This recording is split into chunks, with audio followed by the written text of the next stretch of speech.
إن الحمد لله نحمده ونستعينه ونستغفره ونؤمن به ونتوكل عليه ونعوذ بالله من شرور أنفسنا ومن سيئات أعمالنا من يهده الله فلا مضل له ومن يضلله فلا هادي له ونشهد أن لا إله إلا الله وحده لا شريك له ونشهد أن محمدا عبده ورسوله أرسله بالهدى ودين الحق ليظهره على الدين كله ولو كره المشركون أما بعد فيا أيها الناس اتقوا الله حق تقاته ولا تموتن إلا وأنتم مسلمون. أعوذ بالله من الشيطان الرجيم. بسم الله الرحمن الرحيم. ولا تقف ما ليس لك به علم إن السمع والبصر والفؤاد كل أولئك كان عنه مسؤولا. അല്ലാഹു സുബ്ഹാനഹു വ തആലയുടെ മുഴുവൻ കൽപ്പനാ നിയമങ്ങളും നിയമവ്യവസ്ഥകളും ഭൗതിക ജീവിതത്തിലെ മുഴുവൻ സമയങ്ങളിലും കൃത്യമായ അറിവോടെ അള്ളാഹുവിനെ പരിപൂർണമായും കീഴ്പ്പെട്ട് ജീവിക്കണമേ എന്ന് സ്വന്തത്തെ ഉണർത്തുന്നത് പോലെ മുഅ്മിനീങ്ങളായ സത്യവിശ്വാസികളായ നിങ്ങൾ ഓരോരുത്തരെയും ഉണർത്തുകയാണ്, വസിയത്ത് ചെയ്യുകയാണ്. അല്ലാഹു സുബ്ഹാനഹു വ തആല നാമൊക്കെ ജീവിക്കുന്ന കാലമത്രയും പടച്ചവന്റെ ഇഷ്ടദാസന്മാരായി ജീവിക്കുവാനും ഏറ്റവും ഉയർന്ന ഈമാനിൽ അള്ളാഹുവിലേക്ക് മടങ്ങുവാനുമുള്ള സൗഭാഗ്യം നമുക്ക് ഏവർക്കും നൽകി അനുഗ്രഹിക്കുമാറാവട്ടെ. നമ്മിൽ നിന്നും സംഭവിച്ചു പോകുന്ന കുറ്റവും കുറവും വീഴ്ചകളും പോരായ്മകളും അള്ളാഹുവിന്റെ കരുണ കൊണ്ട് പുറത്തു നൽകി അനുഗ്രഹിക്കുമാറാവട്ടെ. പരിശുദ്ധ ഇസ്ലാമിന്റെ വ്യക്തിജീവിതവുമായി ബന്ധപ്പെട്ട കാഴ്ചപ്പാടുകളെ പ്രവാചകൻ സല്ലല്ലാഹു അലൈഹി വസല്ലമയുടെ വാക്കുകളിലും പ്രവൃത്തിയിലും ഹദീസിന്റെ ഗ്രന്ഥങ്ങളിലും അതിമനോഹരമായ രീതിയിൽ വിശദീകരിക്കുന്നുണ്ട്. ഞാൻ എൻ്റെ ജീവിതത്തിൽ കാണുന്ന വിജയം എന്താണെന്നും ആ വിജയത്തെ മാനദണ്ഡമാക്കുന്ന ഈമാൻ എങ്ങനെയാണ് ഞാൻ മനസ്സിലാക്കേണ്ടതെന്നും എൻ്റെ മുന്നിലുള്ള സ്വർഗം എന്ന് പറയുന്ന ലക്ഷ്യം അത് കരസ്ഥമാക്കാൻ ഇസ്ലാം മുന്നോട്ട് വെക്കുന്ന മാനദണ്ഡങ്ങൾ എന്തെല്ലാമാണെന്ന് വളരെ കൃത്യമായി മനസ്സിലാക്കപ്പെടേണ്ടതുണ്ട്. നമ്മുടെ അറിവിലും നമ്മുടെ ജീവിതത്തിലും അത് പ്രാവർത്തിക്കപ്പെടേണ്ടതുണ്ട്. സാധാരണഗതിയിൽ ഈമാനിനെ നമ്മൾ മനസ്സിലാക്കുന്നത് അല്ലെങ്കിൽ സ്വർഗാവകാശി എന്ന രീതിയിൽ നമ്മൾ മനസ്സിലാക്കപ്പെട്ടത് പലപ്പോഴും ബാഹ്യമായി നമ്മൾ കാണുന്ന നമ്മുടെ രൂപത്തിലും നമ്മുടെ വേഷവിധാനത്തിലും ബാഹ്യമായി നമ്മൾ ചെയ്യുന്ന ആരാധനാ കർമ്മങ്ങളെയും അടിസ്ഥാനപ്പെടുത്തിയിട്ടാണ്. നമ്മുടെയൊക്കെ വ്യക്തി ജീവിതത്തിൽ ഒരാളെ കുറിച്ചിട്ട് നമ്മൾ അഭിപ്രായം പറയാ ബാഹ്യമായ രീതിയിൽ അദ്ദേഹത്തിന്റെ ജീവിത പെരുമാറ്റത്തിലും ജീവിതത്തിൽ അദ്ദേഹം അനുഷ്ഠിച്ചു കൊണ്ടിരിക്കുന്ന ആരാധനാ കർമ്മങ്ങളിലും അദ്ദേഹത്തിന്റെ കുടുംബപരമായ മഹിമയിലും അദ്ദേഹം ബാഹ്യമായി ധരിച്ചിരിക്കുന്ന വസ്ത്രത്തിലും രൂപത്തിലും ഒക്കെ അടിസ്ഥാനപ്പെടുത്തിയിട്ടാണ് ഒരാളെ കുറിച്ചിട്ട് നല്ല അഭിപ്രായം പറയുന്നത്. ഇത് മനുഷ്യർ ഒരാളുടെ ഈമാനിനെ സാധാരണഗതിയിൽ അളക്കാൻ ഉപയോഗിക്കുന്ന ഒരു സ്കെയിലാണ്. എന്നാൽ പടച്ചവൻ അല്ലാഹു ഒരു മനുഷ്യനെ അളക്കാൻ വേണ്ടി ഉപയോഗിക്കുന്ന ഒരു സ്കെയിൽ അതൊരിക്കലും അവന്റെ ബാഹ്യമായ കോലമോ രൂപമോ സ്വഭാവമോ അവന്റെ ബാഹ്യമായ ഇബാദത്തുകളോ അല്ല. അതേസമയം അവന്റെ ബാഹ്യമായ രൂപത്തിലും ഇബാദത്തുകളിലും അവൻ കാണിക്കുന്ന കണിശതയും സൂക്ഷ്മതയും പോലെ തന്നെ അവന്റെ ആന്തരികമായ അവന്റെ ഈമാൻ, അവന്റെ സ്വഭാവം, അവന്റെ കാഴ്ചപ്പാടുകൾ, അവന്റെ മനസ്സിന്റെ ശുദ്ധി, ഇതൊക്കെ അടിസ്ഥാനപ്പെടുത്തിയിട്ടാണ് പടച്ചവൻ ഒരാൾ അളക്കുക. ഇമാം ഷിറാസി റഹ്മത്തുള്ളാഹി അലൈഹി എന്ന് പറയുന്ന മഹാനായ ഒരു പണ്ഡിതനുണ്ട്. അദ്ദേഹത്തിന്റെ ചെറുപ്പകാലത്ത് ഉണ്ടായ ഒരു അനുഭവത്തെ അദ്ദേഹം രേഖപ്പെടുത്തിയിട്ടുണ്ട്. ഞാൻ എൻ്റെ ബാല്യകാലത്ത് എൻ്റെ ബാപ്പ എന്നെ എല്ലാ ദിവസവും ഖിയാമുൽ ലൈൽ ഉണർത്തുമായിരുന്നു. ഞാനും എൻ്റെ ബാപ്പയും ഒരുമിച്ച് പാതിരാ നേരത്ത് നിസ്കരിക്കുമായിരുന്നു.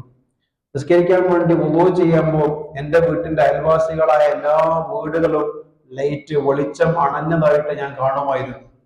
അങ്ങനെ വെളിച്ചം അണഞ്ഞിരിക്കുന്ന എല്ലാ വീടുകളെയും നോക്കിയിട്ട് ഞാൻ എൻ്റെ ബാപ്പാനോട് പറയും, ഇവരെന്തൊരു ആളുകളാണ്, ഇവർക്ക് എന്തുകൊണ്ട് രാത്രി എഴുന്നേറ്റിട്ട് നമ്മളൊക്കെ നിസ്കരിക്കുന്നത് പോലെ നിസ്കരിച്ചൂടാ എന്ന് ബാപ്പാന്റെ അടുത്ത് പറയുമ്പോൾ എന്നെ എൻ്റെ ബാപ്പ പഠിപ്പിച്ച ഒരു തർബിയത്തുണ്ട്. മോനെ, നീ പാതിരാ നേരത്ത് തണുപ്പ് സമയത്ത് ഈ പറയുന്ന തണുത്ത വെള്ളത്തിൽ വുളൂ ചെയ്തിട്ട് നിസ്കരിക്കാൻ വേണ്ടി കൈകെട്ടുമ്പോൾ നിന്റെ മനസ്സിൽ മറ്റൊരാളെ കുറിച്ചിട്ട് നീ ചെറുതായി കാണുകയും നിന്റെ ഇബാദത്തിനെ വലുതാക്കി കാണുകയും ചെയ്താൽ ആ കടന്നുറങ്ങുന്നവരാണ് നിന്നേക്കാൾ മഹത്വമുള്ളവർ എന്ന് എൻ്റെ ബാപ്പ എന്നെ തിരുത്തിയിട്ടുണ്ടായിരുന്നു. എന്ന് പറഞ്ഞാൽ മറ്റൊരാളെ വിലയിരുത്താതിരിക്കുക എന്ന് പറയുന്നത് ഈമാനിന്റെ ഏറ്റവും ഉയർന്ന ദർജയാണ്. മറ്റൊരാളെ കമ്പയർ ചെയ്യാതിരിക്കുക എന്നുള്ളത് ഈമാനിന്റെ അതിസുന്ദരമായൊരു സ്വഭാവ ഗുണമാണ്. ഞാൻ എപ്പോഴും താഴ്ന്നവനാണെന്നും ഞാൻ എപ്പോഴും പടച്ചവനിൽ അർപ്പിതനാണെന്നും ഞാൻ എപ്പോഴും പടച്ചവനിൽ ആവശ്യക്കാരനാണെന്നും മനസ്സിലാക്കി എൻ്റെ കുറവുകളെ മാത്രം കണ്ട് എൻ്റെ പോരായ്മകളെ മാത്രം കണ്ട് മുന്നോട്ട് പോകുന്ന ഒരു വിശ്വാസിയെ കുറിച്ചിട്ടാണ് ഖുർആനും ഹദീസും നിരന്തരം സംസാരിക്കുന്നത്. അതേസമയം മറ്റൊരാളെ വിലയിരുത്താനോ മറ്റൊരാളെ ജഡ്ജ് ചെയ്യാനോ ഒരാൾക്കും പടച്ചവൻ അധികാരം നൽകിയിട്ടില്ല എന്ന് ഇസ്ലാമിന്റെ എല്ലാ ചരിത്രവും വായിക്കുമ്പോഴും നമുക്ക് മനസ്സിലാവും. ഇവിടെ ഈ പറയുന്ന ഇമാം ഷിറാസി റഹ്മത്തുള്ളാഹി അലൈഹിയുടെ സംഭവവുമായി ബന്ധപ്പെട്ട് ഇബ്നു ഖയ്യിം റഹ്മത്തുള്ളാഹി അലൈഹി അതിനെ കമന്റ് ചെയ്യുന്നുണ്ട്. എന്താ പറഞ്ഞാൽ, നിങ്ങളുടെ ഓരോ കർമ്മങ്ങളും ഒരു നന്മ ചെയ്തുകൊണ്ട് നിങ്ങൾ പടച്ചവനിൽ നിന്നും അകലുന്നതിനേക്കാൾ നല്ലത് ഒരു തിന്മ ചെയ്ത് പടച്ചവനിലേക്ക് അടുക്കുന്നതാണ്. എന്ന് പറഞ്ഞാൽ, ഒരു തിന്മ കൊണ്ട് നിങ്ങൾക്ക് പടച്ചവനിലേക്ക് അടുക്കാൻ പറ്റുമെങ്കിൽ ഒരു നന്മ ചെയ്ത് പടച്ചവനിൽ നിന്നും അകലുന്നതിനേക്കാൾ ഒരു പക്ഷെ നന്നാവുക ആ തിന്മയാണ് എന്ന് പറയുന്നുണ്ട്. എന്ന് പറഞ്ഞാൽ റസൂലുള്ളാഹി സ്വല്ലല്ലാഹു അലൈഹി വസല്ലം തങ്ങളുടെ ഹദീസിൽ കാണാൻ പറ്റും, അറിവ്, ഇൽമ് എന്നുള്ളത് അള്ളാഹു നൽകുന്ന വലിയൊരു അനുഗ്രഹമാണ്. നോളേജ് എന്നുള്ളത് ഏതർത്ഥത്തിലും ഒരാൾ നിരന്തരമായിട്ട് വായിക്കുന്ന ഒരാളാണ്, ഒരാൾ നിരന്തരമായിട്ട് പഠിക്കുന്ന ഒരാളാണ്. അയാളെ സംബന്ധിച്ചിടത്തോളം മനുഷ്യന്റെ പ്രകൃതത്തെ അള്ളാഹു പടച്ചത് അങ്ങനെ വായിക്കാനും പഠിക്കാനും പാകത്തിലാണ്. അങ്ങനെ എപ്പോഴാണ് നിരന്തരം വായിക്കുകയും പഠിക്കുകയും ചെയ്യുന്ന ഒരാളെയാണ് മനുഷ്യൻ എന്ന് ഇമാം ഗസാലി റഹ്മത്തുള്ളാഹി അലൈഹി വിശദീകരിക്കുന്നുണ്ട്. എഡ്യൂക്കേഷൻ എന്താണ് എന്ന് പറഞ്ഞാൽ കേവലം ഏതെങ്കിലും കോഴ്സ് കഴിഞ്ഞിട്ടുള്ള സർട്ടിഫിക്കറ്റ് കിട്ടുന്നതിനെ കുറിച്ചിട്ടല്ല. ഇമാം ഗസാലി റഹ്മത്തുള്ളാഹി അലൈഹി വിദ്യാഭ്യാസത്തിന് ഡെഫിനിഷൻ കൊടുത്തത് അൽ ഇൻസാനുൻ കാമിൽ എന്നാണ്. പൂർണ്ണ മനുഷ്യൻ എപ്പോഴാകാന്ന് പറഞ്ഞാൽ അവന് നിരന്തരം വിദ്യാഭ്യാസം ഉണ്ടാകുന്ന സമയത്താണ്. ഇവിടെ ഇമാം ഇബ്നു ഖയ്യിം റഹ്മത്തുള്ളാഹി അലൈഹി പറയുന്ന ഒരു കാര്യം, ഹദീസുകൾ പരിശോധിച്ചു നോക്കിയാൽ നരകാവകാശികളിൽ അല്ലെങ്കിൽ നരകത്തിലേക്കുള്ള അപകട പാതയിൽ ആദ്യം എത്തുന്ന മൂന്നിൽ ഒരാള് പണ്ഡിതനാണ് എന്നുള്ള ഹദീസ് നമുക്ക് കാണാൻ പറ്റും. എന്തുകൊണ്ടാണ് ഒരു പണ്ഡിതൻ നരകാവകാശികളിൽ ആദ്യത്തെ മൂന്നിൽ ഒരാളായിട്ട് മാറുന്നത്? ആ പണ്ഡിതൻ അദ്ദേഹത്തിന്റെ ഇൽമ്, നോളേജ് ഉപയോഗിച്ചത് മൂന്ന് കാരണങ്ങൾക്ക് വേണ്ടിയിട്ടാകാം. ഒന്ന്, ഞാൻ വലിയ പണ്ഡിതനാണ് എന്ന് ആളുകൾ പറയാൻ വേണ്ടി, റിയായിന് വേണ്ടിയിട്ട്. അതല്ല എങ്കിൽ തർക്കിക്കാൻ വേണ്ടി മാത്രം നോളേജ് സീക്ക് ചെയ്യുന്ന ആളുകൾ, തർക്കിക്കാൻ വേണ്ടി മാത്രം വായിക്കുന്ന ആളുകൾ, അതല്ലെങ്കിൽ ആ തർക്കത്തിലൂടെ എനിക്ക് ആ അറിവുണ്ട് എന്ന് ബോധ്യപ്പെടുത്താൻ വേണ്ടിയിട്ട് ഇൽമുണ്ടാക്കുന്ന ആളുകൾ, രണ്ടാമത്തെ വിഭാഗം. മൂന്നാമത്തെ രീതി, ഇൽമില്ലാത്ത, അറിവില്ലാത്ത ആളുകളെയൊക്കെ ചെറുതാക്കി കാണാൻ അയാളെ സന്നദ്ധത കാണിച്ചിട്ടുണ്ടെങ്കിൽ അയാളുടെ നരകാവകാശികളിൽ മൂന്നിൽ ആദ്യത്തെ അല്ലെങ്കിൽ ഒന്നാമത്തെ ആളായിട്ട് മാറും എന്നുള്ള ഹദീസുകൾ പ്രിയപ്പെട്ടവരെ നമുക്ക് കാണാം. ഇങ്ങനെ അള്ളാന്റെ ഏത് അനുഗ്രഹം എടുത്താലും അത് ഞാൻ വലുതാണ് എന്നുള്ളത് മറ്റുള്ളവർ ചെറുതാണ് എന്നുള്ള ഒരു രൂപവും ഒരു മാനസിക അവസ്ഥയും നമുക്ക് ഉണ്ടായാൽ പ്രിയപ്പെട്ടവരെ ഒരു നന്മ കൊണ്ട് നമ്മൾ പടച്ചവനിൽ നിന്നും അകലുകയാണ്. ഇങ്ങനെ ഓരോ നന്മകൾ കിട്ടുമ്പോഴും പടച്ചവനിൽ നിന്ന് അകന്നകന്നുകൊണ്ടിരിക്കുകയാണ്. അതുകൊണ്ടായിരിക്കണം ഇമാം ഇബ്നു ഖയ്യിം റഹ്മത്തുള്ളാഹി അലൈഹി പറഞ്ഞത്, ഒരാൾ ഒരു തിന്മ ചെയ്തു, ആ തിന്മ ചെയ്തതിന് ശേഷം അദ്ദേഹത്തിന് ഒരുപാട് കുറ്റബോധം ഉണ്ടായി. പടച്ചവനോടുള്ള ഇസ്തിഗ്ഫാർ അദ്ദേഹം വർദ്ധിപ്പിക്കാൻ തുടങ്ങി, തൗബ ചെയ്യാൻ തുടങ്ങി. ആ തിന്മ കാരണം അവൻ പടച്ചവനിലേക്ക് അടുക്കാൻ തുടങ്ങിയാൽ നിന്റെ ജീവിതത്തിൽ ആ തിന്മ ഒരു ഹൈറാണ്. മറുഭാഗത്ത് ഒരാൾ നന്മ ചെയ്തുകൊണ്ടേയിരിക്കാൻ, പക്ഷെ ആ നന്മ മറ്റുള്ളവരുമായി കമ്പയർ ചെയ്ത്, മറ്റുള്ളവരെ വിലയിരുത്തി, മറ്റുള്ളവരെ ജഡ്ജ് ചെയ്ത് അയാളെ നരകത്തിലാക്കി, അയാൾ ഞാൻ ചെയ്യാത്തൊരു സുന്നത്ത് മറ്റേയാളെ ചെയ്യാത്തതിന്റെ പേരിൽ എന്നേക്കാൾ ചെറിയ അവസ്ഥയിൽ അയാളെ മനസ്സിലാക്കി, ഇങ്ങനെ പോയാൽ നന്മ ചെയ്യുന്നതിനനുസരിച്ച് അള്ളാഹുവിൽ നിന്നും അകലുകയാണ് എന്ന വലിയ പാഠം പഠിപ്പിക്കാൻ. പ്രിയപ്പെട്ടവരെ, എന്റെയും നിങ്ങളുടെയും സ്വർഗവും നരകവും തീരുമാനിക്കുന്നത് പടച്ചവനാണ്. അത് തീരുമാനിക്കാനും അത് അധികാരപ്പെടുത്താനും ലോകത്ത് മറ്റൊരാൾക്കുമില്ല. എന്നെ നിങ്ങളെയും സംബന്ധിച്ചിടത്തോളം എൻ്റെ കൂടെ ജീവിക്കുന്ന, എൻ്റെ സമൂഹത്തിൽ ജീവിക്കുന്ന ഒരാളെയും ഒരർത്ഥത്തിലും വിലയിരുത്താതിരിക്കുക എന്നുള്ളത് ഞാനും നിങ്ങളും 5 വക്ത് നിസ്കരിച്ചിട്ടുണ്ടാക്കേണ്ട ഈമാനിന്റെ അതിമനോഹരമായ ഒരു ഗുണാണ്. ഞാൻ ചെയ്യുന്നൊരു സുന്നത്ത് അത് മറ്റൊരാൾ ചെയ്യുന്നില്ല. ആ സമയത്ത് എനിക്കുണ്ടാകേണ്ട ഒരു മാനസികാവസ്ഥ, സുന്നത്തുകൾ നിരവധിയുണ്ട്, ആയിരക്കണക്കിന് സുന്നത്തുകളുണ്ട്, അതിലൊന്നാണ് ഞാൻ ചെയ്യുന്നത്. അദ്ദേഹത്തെ സംബന്ധിച്ചിടത്തോളം അയാൾ ഒന്നും ചെയ്യുന്നില്ല, പക്ഷെ എന്നേക്കാൾ ഒരുപാട് സുന്നത്തുകൾ അധികം ചെയ്യുന്ന ആളുകളായിരിക്കും മറ്റേയാൾ എന്ന രീതിയിൽ നമ്മുടെ മനസ്സിനെ പാകപ്പെടുത്താൻ വേണ്ടി പറയാൻ.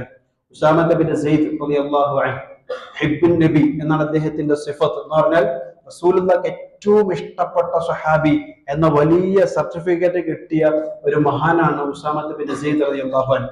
ഉസാമ ബിൻ സയ്യിദ് റളിയല്ലാഹു അൻഹു ഒരു യുദ്ധകളത്തിൽ ശത്രുവിനെ ഏറ്റുമുട്ടി അവസാനമായി ഒരു വെട്ടാൻ പോകുന്ന സമയത്താണ് ഉസാമ ബിൻ സയ്യിദ് റളിയല്ലാഹു അൻഹുവിന്റെ അദ്ദേഹത്തോട് ആ ശത്രു അഷ്ഹദു അല്ലാ ഇലാഹ ഇല്ലല്ലാഹ് വഅഷ്ഹദു അന്ന മുഹമ്മദ് റസൂലുള്ളാഹ് എന്ന കലിമത്ത് തൗഹീദ് ഉച്ചരിക്കുന്നത്. എല്ലാവർക്കും മനസ്സിലാകും ആ വാളിന്റെ മൂർച്ച ഭയന്നിട്ടാണ്, അല്ലെങ്കിൽ ആ കൊലപാതകത്തിൽ നിന്ന് രക്ഷപ്പെടുത്താൻ വേണ്ടിയിട്ടാണ് അദ്ദേഹം ഈ ഷഹാദത്ത് കലിമ ചൊല്ലിയത് എന്നാണ് സാധാരണഗതിയിൽ എല്ലാവരും മനസ്സിലാക്കുക. ഉസാമത്ത് ബിൻ സയ്യിദ് റളിയല്ലാഹു അൻഹു അങ്ങനെ തന്നെ മനസ്സിലാക്കി അദ്ദേഹത്തെ കൊന്നുകളഞ്ഞു. ഈ വാർത്ത റസൂലുള്ളാഹി അറിഞ്ഞു.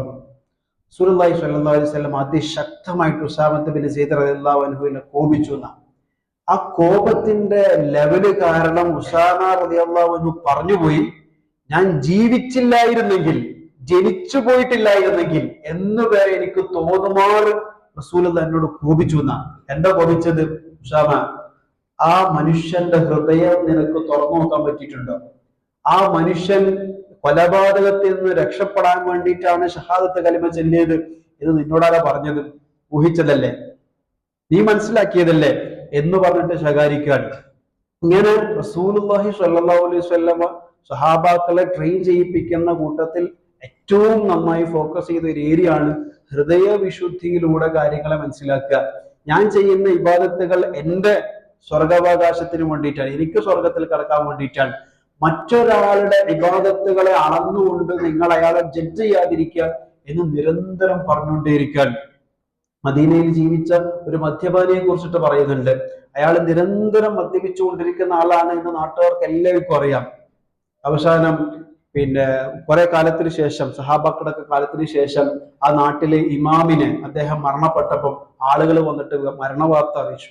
ഇമാമ് പറഞ്ഞു, ഞാന് ഇദ്ദേഹത്തിന് വേണ്ടിയിട്ട് മയ്യത്ത് നിസ്കരിക്കൂല, കാരണം ഞാൻ ജീവിച്ചിരിക്കുന്ന കാലം മുതലേ ഇയാളെ മദ്യപാനിയായിട്ടാണ് കാണുന്നത്, ഇന്നവരെ പള്ളിയുടെ പരിസരത്തും കണ്ടിട്ടില്ല, അതുകൊണ്ട് ഞാൻ ഇയാൾക്ക് വേണ്ടിയിട്ട് മയ്യത്ത് നിസ്കരിക്കൂല എന്ന് ഇമാമിന്റെ തീരുമാനം. അങ്ങനെ ആളുകളൊക്കെ കൂടിയിട്ട് ആരൊക്കെയോ മയ്യത്തൊക്കെ നിസ്കരിച്ചു മറമാടി. കുറച്ചു കാലത്തിന് ശേഷം ഈ ഇമാമ് കാണുന്ന ഒരു സ്വപ്നത്തെ കിതാബുകളിൽ കാണാൻ പറ്റും. ഇയാള് സ്വപ്നം കാണാണ്, ഈ പറയുന്ന മദ്യപാനി സ്വർഗത്തിൽ നിന്നുകൊണ്ട് ഈ ഇമാമിനെ അഭിസംബോധന ചെയ്ത് പറയാണ്, എന്നെ സ്വർഗത്തിൽ കയറ്റാനുള്ള ടിക്കറ്റ് നിങ്ങളുടെ കയ്യിലില്ല എന്ന രീതിയിൽ നല്ല സാഹിത്യത്തിൽ സ്വപ്നത്തിൽ ഇങ്ങനെ കാണുകയാണ്.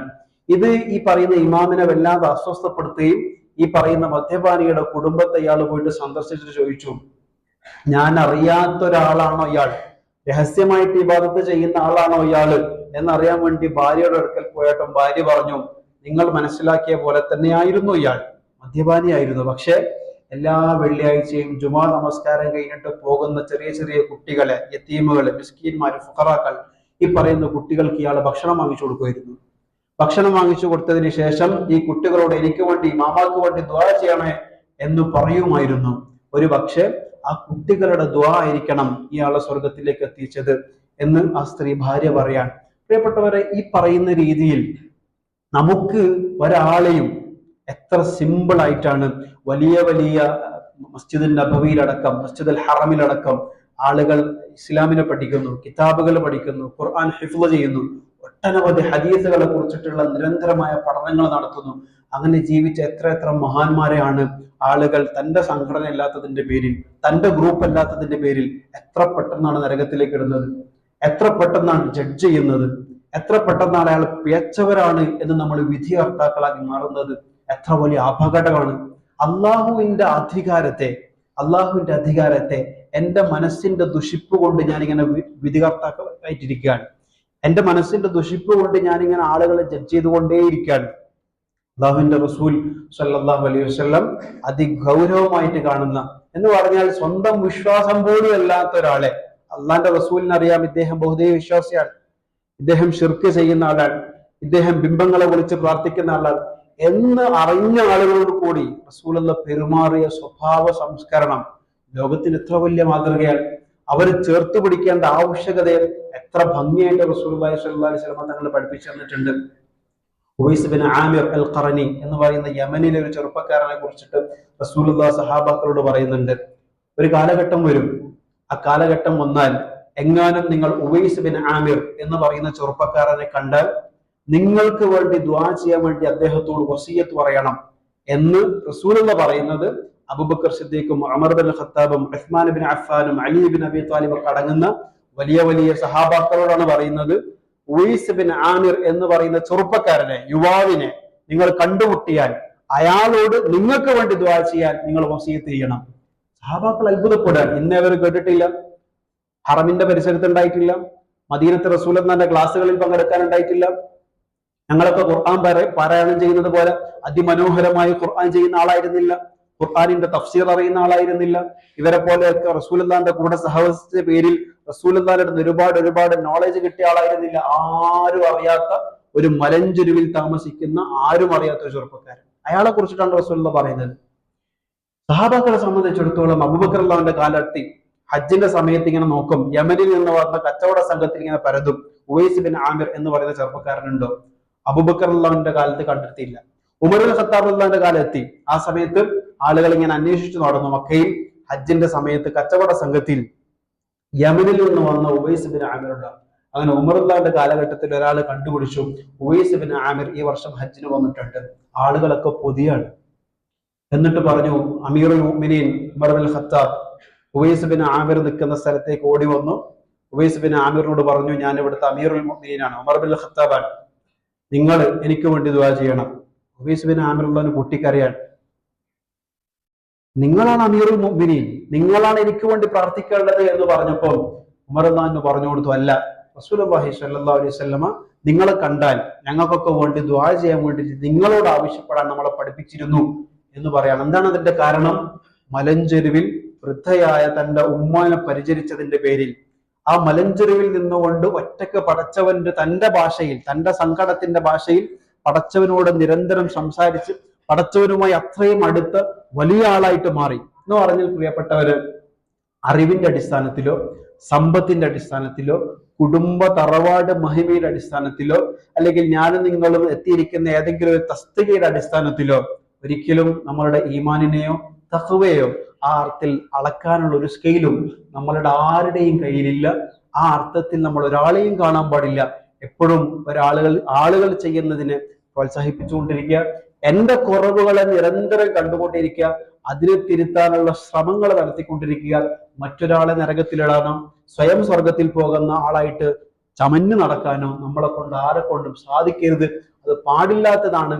അത് എന്റെ സ്വർഗത്തിലേക്കുള്ള എന്റെ നടത്തത്തെ തടയുകയും ഞാൻ നരകത്തിലേക്ക് പോകാനുള്ള കാരണമായിട്ട് അത് മാറുകയും ചെയ്യാനുള്ള സാധ്യതകൾ കൂടുതലാണ്. നമ്മളെ സംബന്ധിച്ചിടത്തോളം അള്ളാഹുവിന്റെ ഖുർആൻ സംസാരിക്കുന്നത് പോലെ വലാ തഖഫു മാ ലൈസ ലക ബിഹി ഇൽം ഇന്ന സമഅ വൽ ബസറ വൽ ഫുആദ കുല്ലു ഉലൈക കാന അൻഹു മസ്ഊല. നിങ്ങൾക്ക് അറിയാത്തൊരു കാര്യം നിങ്ങൾ മിണ്ടാൻ പാടില്ല. ഒരാൾ സ്വർഗത്തിലാണോ നരകത്തിലാണോ എന്ന് പടച്ചവൻ തീരുമാനിക്കും. ഒരു ഇബാദത്ത് പോലും ചെയ്യാതെ സ്വർഗത്തിൽ പോയ ആളുകളെ കുറിച്ചിട്ട് ചരിത്രം പറയുന്നില്ലേ? ഒട്ടനവധി ഇബാദത്തുകൾ ചെയ്തിട്ട് നരകത്തിൽ പോയ ആളുകളെ കുറിച്ചിട്ട് ചരിത്രം പറയുന്നില്ലേ? അത് പറയുന്നത് അതിന്റെ അധികാരം അള്ളാഹുലേക്കാൾ നിങ്ങൾ പരമാവധി പരിശ്രമിച്ചുകൊണ്ടിരിക്കുക, മറ്റൊരാളെ വിലയിരുത്താതിരിക്കുക എന്നുള്ളതാണ് നിങ്ങളെ പണി. കുല്ലു ഉലൈക കാന അൻഹു മസ്ഊല. നിങ്ങളുടെ നാവ്, നിങ്ങളുടെ കാത്, നിങ്ങളുടെ ഹൃദയം, ഇതിനെ കുറിച്ചിട്ടൊക്കെയുള്ള ചോദ്യങ്ങൾ നിങ്ങൾ അനുഭവിക്കേണ്ടി വരും, അതിനുള്ള ഉത്തരങ്ങൾ നിങ്ങൾ നൽകേണ്ടി വരും എന്ന് അള്ളാഹു താക്കീത് നൽകിയത് ഈ പറയുന്ന അതിമനോഹരമായ ഒരു സ്വഭാവം നമുക്ക് ഉണ്ടാകാനാണ്. ഈ പറയുന്ന ഏറ്റവും നല്ല മാനസിക ക്വാളിറ്റി നമ്മൾ കീപ്പ് ചെയ്യാന്. നമ്മുടെ പേഴ്സണാലിറ്റി എന്ന് പറയുന്നത് അതാണ്. എത്രയോ കാലത്തെ നിസ്കാരത്തിനേക്കാൾ ഒരു പക്ഷേ ശക്തി ഉണ്ടാകുക ഞാനും നിങ്ങളൊക്കെ ഉള്ളിൽ സൂക്ഷിച്ചു വെക്കുന്ന അതിമനോഹരമായ സ്വഭാവ ഗുണങ്ങൾക്കാണ്. നമ്മുടെ മുഖത്ത് കാണുന്ന അതിപ്രസന്നമായ പുഞ്ചിരികൾക്കാൾ മറ്റൊരാളെ, എൻ്റെ സംഘടനയില്ലാത്ത, എൻ്റെ ആശയങ്ങളല്ലാത്ത, എൻ്റെ ഗ്രൂപ്പല്ലാത്ത, എൻ്റെ സർക്കിളിലല്ലാത്ത, എൻ്റെ വിശ്വാസം സ്വീകരിക്കാത്ത ആളെപ്പോലും മനുഷ്യനായി കണ്ട് ചേർത്ത് പിടിച്ച് അയാളെ മനസ്സിലാക്കി, അയാളെ കേൾക്കാൻ പറ്റുന്ന രീതിയിൽ കേട്ടു, അയാളോട് പറയാൻ പറ്റുന്ന രീതിയിൽ പറഞ്ഞു. ഇങ്ങനെ അതിസുന്ദരമായ ഒരു ജീവിതത്തെ വിശ്വാസിയുടെ ജീവിതമായിട്ട് ചരിത്രവും ഖുർആനും ഹദീസൊക്കെ നിരന്തരം വിശദീകരിക്കുമ്പോൾ ഞാനും നിങ്ങളും അതിൽ നിന്ന് മാറി നടക്കാൻ പാടില്ല. ആ അർത്ഥത്തിലുള്ള ഗുണങ്ങൾ എൻ്റെ നിങ്ങളുടെയും ജീവിതത്തിൽ നിർബന്ധമായിട്ടും ഉണ്ടാവേണ്ടതാണ്. അതിൻ്റെ മധുരം നമ്മൾ അനുഭവിക്കണം. നമ്മൾ അനുഭവിക്കുന്നതോടുകൂടി തന്നെ ആ മധുരം മറ്റൊരിലേക്കും റിഫ്ലക്ട് ചെയ്യും എന്നുള്ളത് തീർച്ചയാണ്. അല്ലാഹു സുബ്ഹാനഹു വ തആല നമ്മിൽ നിന്നും സംഭവിച്ചു പോകുന്ന പോരായ്മകളെ പൂർണ്ണമായും പുറത്തു നൽകി അനുഗ്രഹിക്കുമാറാവട്ടെ. ഇസ്ലാമിന്റെ ഈ പറയുന്ന അതിസുന്ദരമായ സ്വഭാവ ഗുണങ്ങൾ കൃത്യമായ രീതിയിൽ സൂക്ഷിക്കുന്ന ഏറ്റവും നല്ല വിശ്വാസികളിൽ അല്ലാഹു നമ്മെ എല്ലാവരെയും ഉൾപ്പെടുത്തി അനുഗ്രഹിക്കുമാറാവട്ടെ. വആഖിറു ദഅവാനാ അൽഹംദുലില്ലാഹി റബ്ബിൽ ആലമീൻ.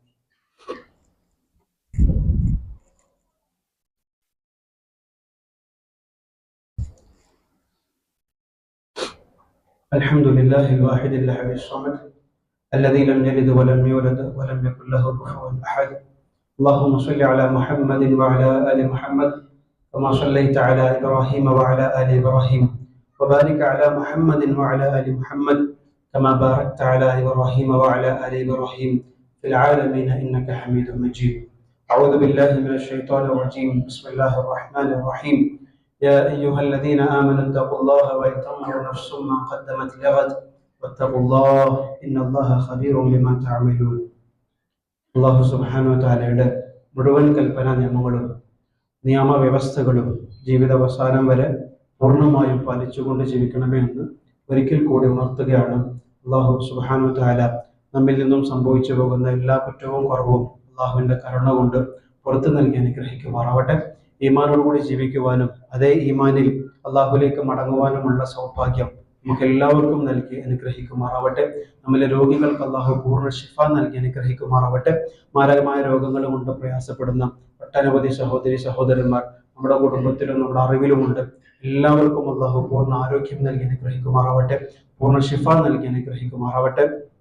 അത്തരം അപകട രോഗങ്ങളിൽ നിന്നും അപകട മരണങ്ങളിൽ നിന്നും അല്ലാഹു നമ്മയും നമുക്ക് വേണ്ടപ്പെട്ടവരെയും കാത്തു രക്ഷിക്കുമാറാവട്ടെ. നമ്മിൽ നിന്നും മൺമറഞ്ഞ ആളുകൾക്ക് അല്ലാഹു മഗ്ഫിറത്തും മർഹമത്തും നൽകി അനുഗ്രഹിക്കുമാറാവട്ടെ. അവരുടെ ഖബറിടം അല്ലാഹു വിശാലമാക്കി കൊടുക്കുമാറാവട്ടെ. ഇസ്ലാമിനും മുസ്ലിമീങ്ങൾക്കും അല്ലാഹു ഇസ്സത്തും അഭിമാനവും നൽകി അനുഗ്രഹിക്കുമാറാവട്ടെ. പരസ്പര സ്നേഹവും ഐക്യവും നൽകി അനുഗ്രഹിക്കുമാറാവട്ടെ. ലോകത്തിന്റെ നാനാഭാഗങ്ങളിൽ ആക്രമിക്കപ്പെട്ടുകൊണ്ടിരിക്കുന്നവർ, പീഡിപ്പിക്കപ്പെട്ടുകൊണ്ടിരിക്കുന്നവർ, ജയിലറകളിൽ കഴിഞ്ഞുകൊണ്ടിരിക്കുന്ന ആളുകൾ, മിസൈലുകൾക്കും വെടിയുണ്ടകൾക്കും സാക്ഷികളായി കൊണ്ടിരിക്കുന്നവർ എല്ലാവർക്കും അല്ലാഹു ഈമാനും സബറും നൽകി അനുഗ്രഹിക്കുമാറാവട്ടെ.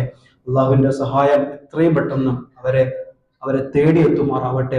അങ്ങനെയുള്ളൊരു നല്ല രാവും പകലും കാണാനുള്ള ഭാഗ്യം അല്ലാഹു നമുക്ക് എല്ലാവർക്കും നൽകി അനുഗ്രഹിക്കുമാറാവട്ടെ.